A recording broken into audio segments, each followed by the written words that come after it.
24 via le JT en 10 éditions. Avec Business 24, restez visible et faites fructifier vos activités.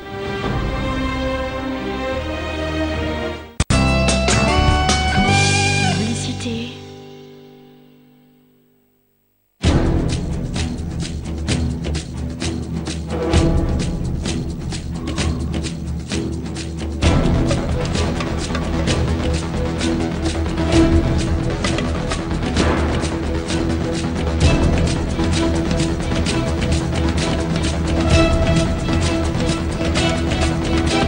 Business 24, votre chaîne d'information économique, 24 heures sur 24.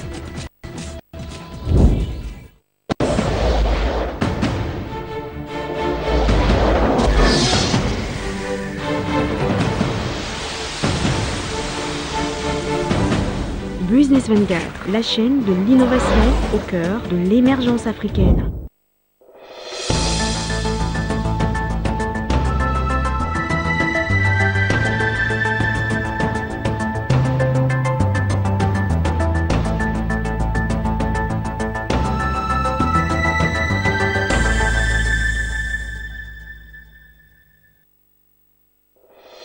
À l'occasion de la fête du 1er mai, le président de la République Alassane Ouattara a échangé avec certaines centrales syndicales sur la grève des fonctionnaires de Côte d'Ivoire. Le président Alassane Ouattara a appelé à une trêve sociale et au dialogue. Les réactions des responsables syndicaux ne se sont pas fait attendre. La fête du travail a été célébrée à Abidjan et partout en Côte d'Ivoire. Dans cette édition, nous irons à Cocody, à Soubré et à Logoualé pour vivre les temps forts du 1er mai. Et puis la grande messe du tourisme, le CITA 2017 a refermé ses portes. 50 000 visiteurs ont été enregistrés pour cette 7e édition du Salon international du tourisme d'Abidjan. Les détails dans cette édition. Voilà pour les titres. Bonsoir et bienvenue à tous sur Business 24 Africa. Le président de la République, Alassane Ouattara, a présidé le lundi 1er mai au palais présidentiel la traditionnelle cérémonie officielle de célébration de la fête du travail. Occasion pour les centrales syndicales Humanisme, Unatreci, FESACI, Dignité et UGTC dégrainer les difficultés traversées par les travailleurs de Côte d'Ivoire.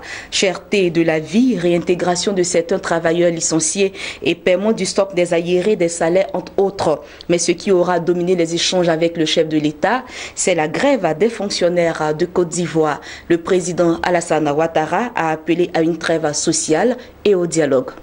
J'approuve totalement l'appel du gouvernement à une trêve sociale.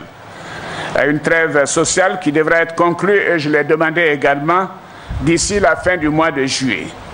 Elle doit nous permettre de travailler sereinement à la résolution des problèmes identifiés. Et je me félicite de la mise en place du comité de la trêve sociale qui devra en examiner les modalités.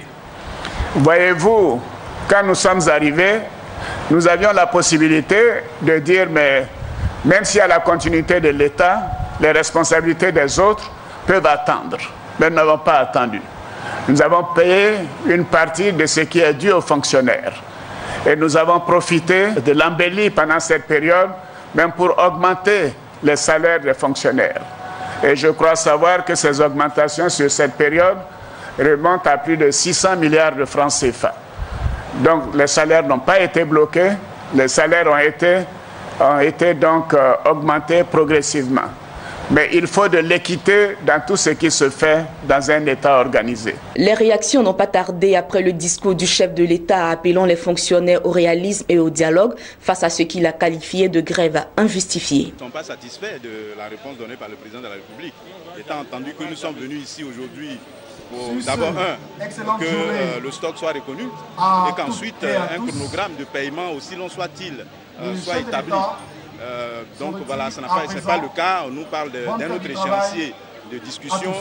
J'avoue que nous repartons en restant sur notre fin. Nous notons que le président de la République a demandé de façon diligente et urgente à tous les ministères concernés par les revendications sectorielles mais urgentes de se pencher et de revenir dans un délai raisonnable. Vous comprenez alors que de l'espérance est à l'horizon. On a posé des revendications telles que les soldes aérés des fonctionnaires et tant d'autres. et dans les différentes réponses, il a dit qu'il devait mettre des gens au travail, de telle sorte que jusqu'à juillet, pour qu'on puisse vérifier effectivement si ces stocks d'aérés sont effectivement une réalité. Comment ça va se faire? C'est ça aussi la question. Donc c'est pourquoi je dis que nous sommes à moitié satisfaits. Le président l'a dit, il a lancé l'appel aux centrales syndicales. Mais vous avez vu comment la grève, le mouvement des grèves ont été gérés. C'était les travailleurs eux-mêmes, les concernés qui menaient la grève.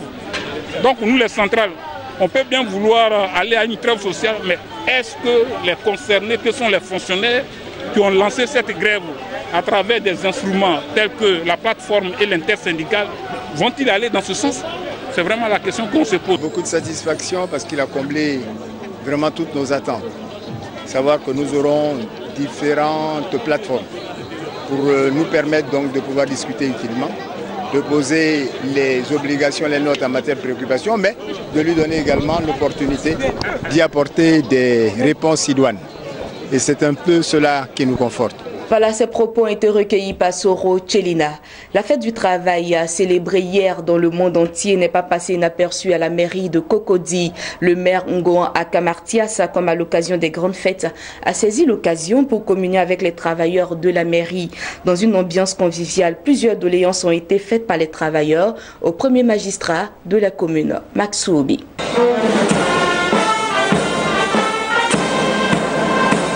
Les agents de la mairie de Cocody ont eux aussi célébré la fête du travail en compagnie du premier magistrat de la commune de Cocody, Ngoan Akamatias.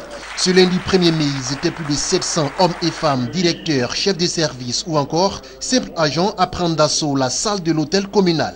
Comme chaque année, l'occasion est belle pour présenter des doléances à la hiérarchie. Les agents de la mairie de Cocody ont par la voix de leur porte-parole, Ourigou Sylvain, donc égrené toutes les séries de doléances. Il s'agit notamment du paiement du reliquat des 8% d'augmentation salariale, la couverture médicale et le paiement des arriérés de certains agents. Le maire, notre patron, les a pratiquement tous accordés, notamment le paiement de du reliquat de nos 8% d'augmentation salariale. Il y a la couverture médicale dont la subvention patronale a été relevée également à hauteur de 170 millions.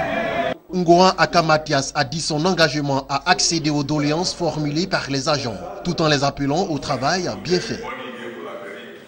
Soyez des agents fidèles, des agents honnête, et que vous allez voir, le maire aussi jouera sa partition.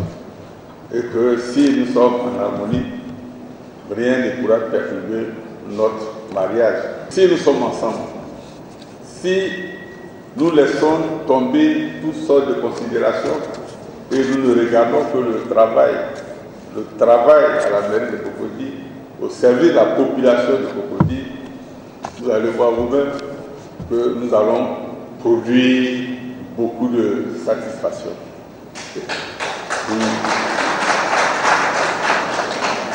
Nous voulons être toujours devant. Et qu'un agent de Cocody se retrouve ailleurs, ça il doit venir de Cocody. Ça, il doit venir de Cocody. C'est ça. Nous cherchons le travail bien fait. Il est bon de signaler que la fête du travail a été célébrée partout en Côte d'Ivoire dans la ferveur, mais aussi dans une atmosphère de formulation de nombreuses doléances pour l'amélioration des conditions de vie du travail. Rendons-nous à présent dans le sud-ouest de la Côte d'Ivoire, précisément à Soubré, où la traditionnelle fête du travail a été célébrée. Défilés, parades ou autres exhibitions ont meublé cette fête. Occasion pour les autorités administratives d'inviter les travailleurs de la Nawa à s'engager dans le dialogue social prôné par le président de la République. C'est un reportage de Koné Mamadou, commenté par Lawani Babatunde.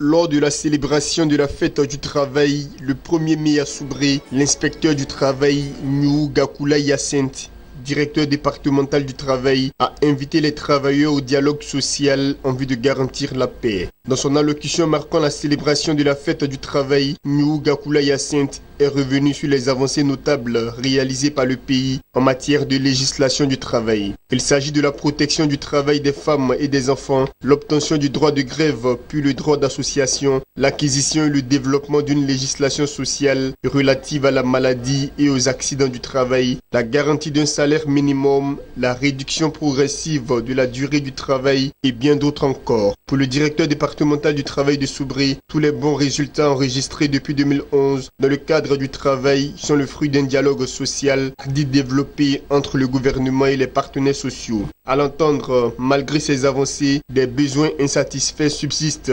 toujours, dont l'expression peut menacer le péril de notre équilibre socio-économique durement acquis. En toute chose, il faut toujours dialoguer. C'est vrai qu'il y a des difficultés, il y a des préoccupations, mais le dialogue seulement peut donner une solution. Même quand il y a des préoccupations, il y a des difficultés, nous acceptons de décider de nous asseoir. C'est pourquoi le gouvernement a mis en place le Conseil national du dialogue social. Ils sont là pour nous recevoir, pour prendre en compte toutes nos préoccupations, les analyser et trouver une solution.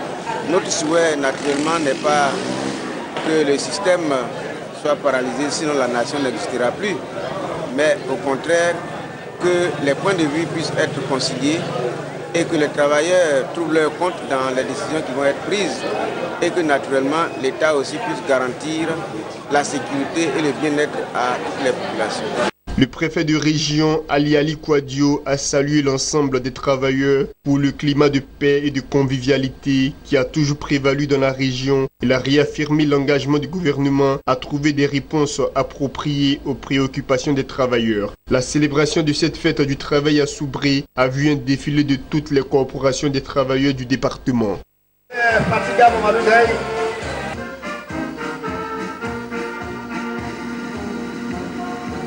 Parlons tourisme à présent. Après 4 jours d'intenses activités comprenant des expositions, des conférences, des panels, des rencontres B2B, des sessions de formation ainsi que des parties de gastronomie et des jeux divers, la 7e édition du Salon international du tourisme d'Abidjan CITA 2017 a refermé ses portes ce lundi. Le déferlement des visiteurs sur le site logé pour la circonstance à proximité de l'aéroport Félix Houphouët-Boigny a fait dire aux nombreux professionnels de ce type d'événements que le salon du tourisme a été un succès au regard des nombreux défis relevés. Suivons le compte-rendu de Jérémy Aouré. Si peu avant l'ouverture officielle du Salon international du tourisme d'Abidjan CITA 2017, le défi d'organiser cette gigantesque manifestation sur fonds propres était déjà un acquis, une autre préoccupation demeurait encore aux yeux des organisateurs. C'est celle relative au nombre de visiteurs. Mais au terme des 4 jours de salon, ce sont plus de 50 000 visiteurs qui ont été recensés, dépassant largement la barre des 34 000 de 2016. Toute chose qui a fait pousser un ouf de soulagement au commissaire général du CITA, Jean-Marie Sommet. Oui, parce que les objectifs que nous sommes fixés par rapport aux visiteurs, nous les avons dépassés. Par rapport à ça, nous devenons l'un des premiers salons, je dis bien salon, en Côte d'Ivoire. Parce qu'il faut faire la différence entre un festival, une foire et un salon. Et c'est vrai que cette année, vous avez vu, l'ensemble des participants se trouvent à l'intérieur d'un chapiteau climatisé pour permettre le voyage facile à la découverte de notre pays et de l'Afrique et tous les pays africains qui nous ont fait l'honneur d'être là aujourd'hui. Autre point majeur de ce salon dont le thème retenu est tourisme durable, un engagement nécessaire pour l'Afrique, c'est la fourniture des 131 stands, maquis, restaurants, espaces de jeu en électricité par le système d'un groupe électrogène. Un pari bien tenu. Habituellement, le barrage électrique nous envoie de l'électricité, nous conditionnons par un transformateur et nous donnons. Mais dans ce cas spécifique, aucune ligne électrique ne nous permet de prendre la haute tension. Donc nous sommes obligés de produire sur place de l'électricité. Donc nous sommes un mini barrage. Nous avons aujourd'hui une capacité déployée de 7000 kVA. C'est le côté professionnel des choses. Nous avons prévu cela. Il y a autour de ce site, 8000 m², pardon, 50 groupes qui alimentent. Et vraiment, Je remercie le bon Dieu parce que rien de mauvais ne s'est passé. Pour le gouvernement ivoirien, la vision 2020, c'est de faire du tourisme le troisième pôle économique de la Côte d'Ivoire. Et le CITA reste un véritable levier pour y parvenir. Nous pensons que le tourisme ivoirien rêve de devenir un moteur économique essentiel pour notre pays. Et de ce point de vue, nous ne pouvons que nous réjouir de ce que l'engouement suscité par notre arrivée à la tête du département et par la synergie d'action que nous entreprenons avec l'ensemble de nos collègues de l'artisanat, mais singulièrement de la culture aussi, qui permet de rêver et de rêver grand et de dire que nous devrions faire en sorte que le tourisme, à l'instar des pays émergents, nous soyons un secteur pourvoyeur d'emplois, de richesses et générateur de points de croissance pour notre pays. Et je me réjouis de cette synergie entre le ministère du Tourisme et le ministère de la Culture, car nous avons la matière première et le rôle du tourisme, c'est de faire la promotion, c'est de valoriser ce que nous avons comme matière première. Et nous avons pu visiter des stands des régions qui sont des réserves essentielles de notre richesse et de notre patrimoine.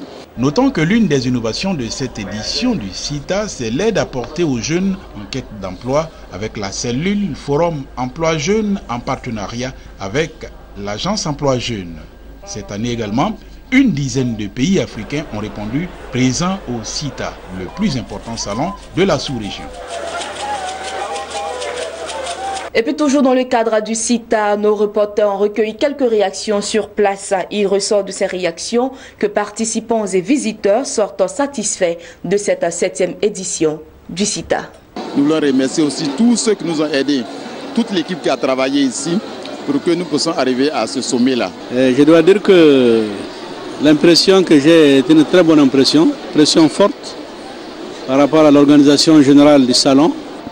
Le site est bienvenu, ça nous permet de nous présenter, de présenter nos produits, de se faire valoriser et tout. On est juste venu se renseigner sur les tours touristiques qui sont proposés pour découvrir le pays. Et j'ai été en tout cas fascinée par toutes ces expositions.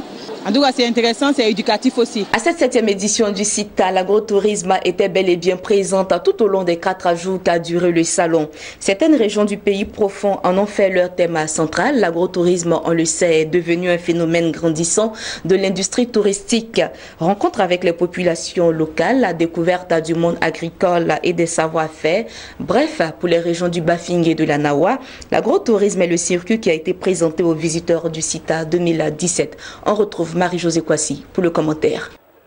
L'agrotourisme a séduit par le circuit touristique proposé lors de cette 7e édition du CITA, le Salon international du tourisme d'Abidjan. Et ce sont les régions qui en ont fait leur cheval de bataille. Comme ici, sur le stand de la région de la Nawa, le circuit du cacao, dont Soubré est la capitale, a été le thème mis en avant pour conquérir les cœurs des touristes, aussi bien internes qu'externes. Vous pouvez faire dans cette région l'agrotourisme avec nos grandes plantations de cacao, de VA et de palmiers. Vous pouvez faire l'écotourisme parce que nous avons dans notre région une partie de la forêt de Taï avec sa diversité en matière de faune et de flore, avec tous ces animaux, pour certains qui sont aujourd'hui en voie de disparition, que vous pouvez découvrir dans cette forêt. Comme Soubré, la région du Bafing, toujours dans l'ouest de la Côte d'Ivoire, a elle aussi mis un accent particulier sur l'agrotourisme. Rencontrer sa population locale, découvrir son mode agricole, son patrimoine, ses produits et savoir-faire. Chérif Lassine Aïdara, directeur en charge des affaires culturelles au Conseil régional du Bafing, a mis en avant les atouts agricoles pour séduire les visiteurs. La région du Bafing a voulu mettre l'accent sur l'agrotourisme, c'est-à-dire le tourisme qui consiste à faire la promotion de nos productions agricoles de la région. Et ce qui est intéressant à noter à ce niveau, c'est que la région du Bafing, de par sa situation géographique qui se trouve à équidistance du 38e parallèle, bénéficie de tout soit des climats que nous avons en Côte d'Ivoire. Ce qui fait bien que nous avons aussi bien des zones forestières et des zones de savane. Et cela nous permet d'avoir toutes sortes de spéculations agricoles contre Côte d'Ivoire dans la région du Bafing. Nous parlons notamment du café, du cacao, de l'EVA, du palmier à huile sans oublier les cultures vivrières que sont le riz, les céréales, le maïs, etc. Et tout cela que la région du Bafing est venue proposer au public du CITA, au public national et international cette année. Le CITA 2017, Salon international du tourisme d'Abidjan, a refermé ses portes le lundi. 50 000 visiteurs ont été enregistrés. Il s'est déroulé autour du thème « Tourisme durable, un engagement nécessaire pour l'Afrique ». Et puis dans l'actualité, en bref, l'Union européenne va accorder à la Tunisie un prêt d'un montant de 500 millions d'euros au titre d'un programme d'assistance macrofinancière destiné à aider le pays à surmonter ses difficultés conjoncturelles. Ce prêt devrait être décaissé en 3 tranches, dont une première de 200 millions d'euros à la signature du document, une deuxième de 150 millions d'euros en décembre 2017 et une troisième du même montant au cours du premier semestre 2018. Selon la ministre tunisienne des Finances, ce programme d'assistance macro-financière comporte des mesures et des réformes qui coïncident parfaitement avec des stratégies et les priorités de développement de l'Égypte. Voilà, c'est ici que nous nous arrêtons pour aujourd'hui. Merci à tous de nous avoir suivis.